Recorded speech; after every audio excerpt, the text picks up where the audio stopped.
जय हिंद बच्चों।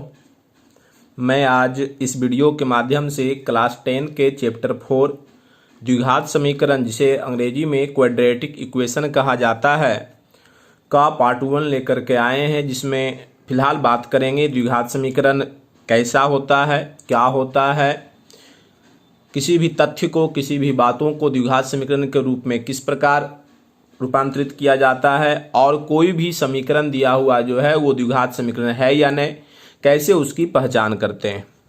तो हम चैप्टर 2 में पढ़ चुके हैं द्विघात बहुपद के बारे में।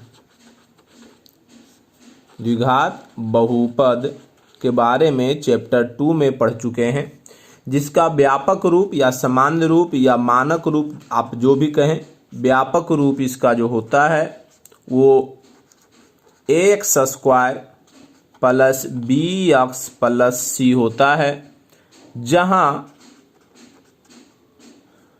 A B C belongs to R, R for real number. ये बिलोंग्स टू का मतलब ये हुआ कि रियल नंबर का ही ये सब एग्जाम्पल है। ए बी सी जो होगा एक्स स्क्वायर का गुणांक, एक्स का गुणांक और अचर पद जो होगा वो कोई रियल नंबर ही होगा। हाँ, परंतु ये एक्स स्क्वायर, क्योंकि द्विघात बहुपद है, तो जब भी द्विघात बहुपद होता है तो उसमें द्विघात मीन्स एक्स स्क्वायर का गुणांक कभी जीरो नहीं हो सकता है। मीन्स ए बराबर नहीं जीरो, बी जीरो हो सकता है, सी जीरो हो सकता है, लेकिन ए नहीं। ये आप सबों की भी मालूम होगा।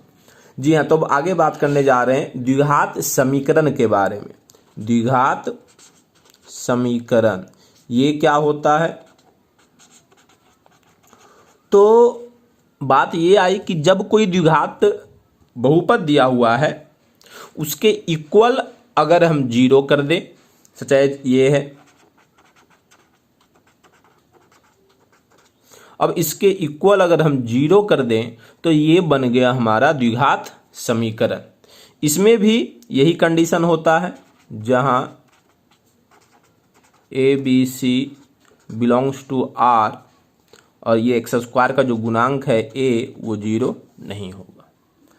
इसका एग्जाम्पल हम समझ सकते हैं, जैसे कोई कह दे 2x square minus 9x plus 5 equal zero. कोई कह दे x square minus 5 equal 7x। कोई कह दे 2a square minus plus 8a equal minus 7।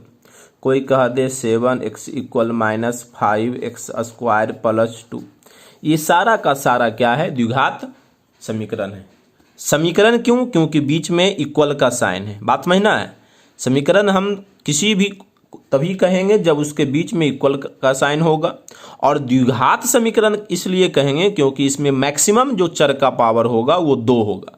इसमें देखो, चर का पावर 1, चर का पावर यहाँ चर नहीं तो 0, यहाँ चर का पावर 2 मीन्स मैक्सिमम 2, इसलिए द्विघात समीकरण। इसमें भी द्विघात समीकरण, इसमें भी द्विघात समीकरण, इसमें भी, ये भी द्विघात समीकरण। हाँ, कोई कह दे क्या ये 3a³ minus 7a square plus 8a equal 0, क्या ये है द्विघात समीकरण? तो जी नहीं, अभी ये द्विघात समीकरण नहीं है, क्योंकि इसमें मैक्सिमम पावर 3 है।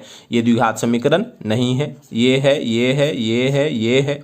कोई कह दे क्या ये 7x प्लस 5 इक्वल 3, क्या ये द्विघात समीकरण है? तो नहीं है। कोई कह दे x plus 2 into x minus 9 equal 7, क्या ये है द्विघात समीकरण? इसके लिए इसे गुणा करना पड़ेगा, x multiply x square, x में माइनस 9 से माइनस 9x प्लस 2x और प्लस माइनस माइनस 9 दूना 18 इक्वल 7। इसमें एक्स स्क्वायर है, कैंसिल नहीं हो रहा है, मतलब ये है, अर्थात ये है। ठीक, तो इस तरीके से हम पहचाने कि कोई भी समीकरण अगर दिया हुआ है तो वो द्विघात समीकरण है या नहीं। आपका एग्जाम में पूछा जा सकता है, ये चीज़ माइंड में रखना है। एक्सरसाइज में भी ऐसा पूछने का क्वेश्चन आता है, ये चीज़ ध्यान देना है आपको।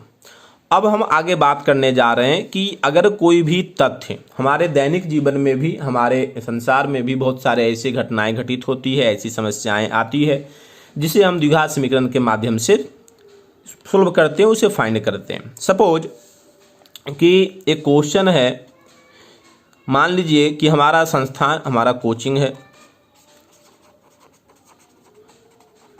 हमारा कोचिंग के का नया ब्रांच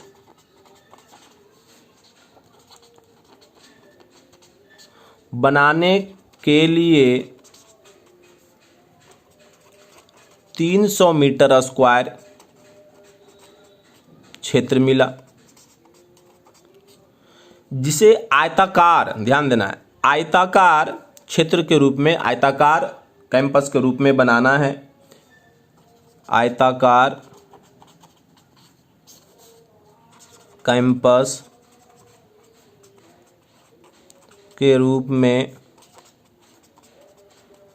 बनाना है, जिसकी लंबाई चौड़ाई से दुगना, जिसकी लंबाई चौड़ाई से दुगना हो। ठीक, तो अगर पूछ दे कि लंबाई और चौड़ाई क्या होनी चाहिए, क्या होनी चाहिए, तो इस प्रकार के जो कंडीशन अगर है, इस प्रकार के कहीं समस्याएं आती है तो इसको हम द्विघात समीकरण के माध्यम से भी हल कर सकते हैं। कैसे, इसे समझते हैं। अब देखिए ये क्या है, क्षेत्र की बात कर रहा है, ये क्षेत्रफल दिया हुआ है किसका, आयताकार कैंपस बनाना है। तो जानते हैं कि आयताकार कैंपस में, ये आयताकार क्षेत्र के लिए हमें लंबाई और चौड़ाई चाहिए। तो यहाँ ना ही लंबाई दिया हुआ है ना ही चौड़ाई दिया हुआ है, परंतु कंडीशन दिया हुआ है कि लंबाई जो है वो चौड़ाई से दुगना है, अर्थात अगर चौड़ाई को हम x माना तो लंबाई 2x हो जाएगा।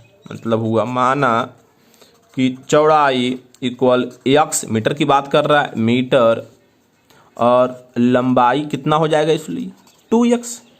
तो जब चौड़ाई हुआ x और लंबाई हुआ 2x, क्यों 2x हुआ, क्योंकि दुगना की बात कर रहा है, लंबाई जो है चौड़ाई का दुगना है, तो 2x हो गया। इस कंडीशन में हमने क्या देखा कि चौड़ाई x हो गया, लंबाई 2x हो गया, तो क्षेत्रफल की बात, तो भैया अगर इसके माध्यम से क्षेत्रफल निकालेंगे तो आप लोगों को पता होगा कि लंबाई मल्टीप्लाई चौड़ाई होता है क्षेत्रफल आयत का।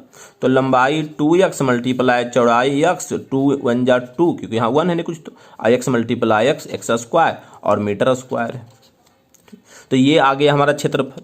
लेकिन प्रश्न में क्या क्षेत्रफल दिया हुआ है, परंतु प्रश्न से क्षेत्रफल है 300 मीटर स्क्वायर, अर्थात ये जो हमने क्षेत्रफल प्राप्त किया प्रश्न के माध्यम से, और जो प्रश्न में दिया हुआ है वो दोनों आपस में सेम होगा, क्योंकि भाई दोनों क्षेत्रफल ही हैं। तो इस माध्यम से हम आगे बात करेंगे कि इसलिए 2x स्क्वायर, ये वाला, ये और ये 2x square equal 300 metre square, इधर भी कैंसिल हो गया, तो 2x स्क्वायर इक्वल 300 आया। तो आपने क्या देखा यहाँ, x स्क्वायर मीन्स ये द्विघात समीकरण है। अब इसको हल करने की बात तो आगे करेंगे हम। तो अभी हमने क्या देखा कि जब भी कोई शब्दों वाला समस्या दिया हुआ हो, उसको कैसे हम द्विघात समीकरण के रूप में लिखते हैं, ठीक है, ये सीखा। और कोई भी समीकरण द्विघात समीकरण है या नहीं, ये जानने के लिए सीखा। तो इतना के माध्यम से क्लास 10th के चैप्टर 4 का पहला एक्सरसाइज NCERT का समाप्त हो जाएगा। आप उसे बनाइएगा, और अगर कोई भी क्वेश्चन में समस्या हो तो क्वेश्चन नंबर आप कमेंट बॉक्स में कमेंट कीजिएगा, ताकि अगला वीडियो में आपका उसका सॉल्यूशन मिल जाए। धन्यवाद।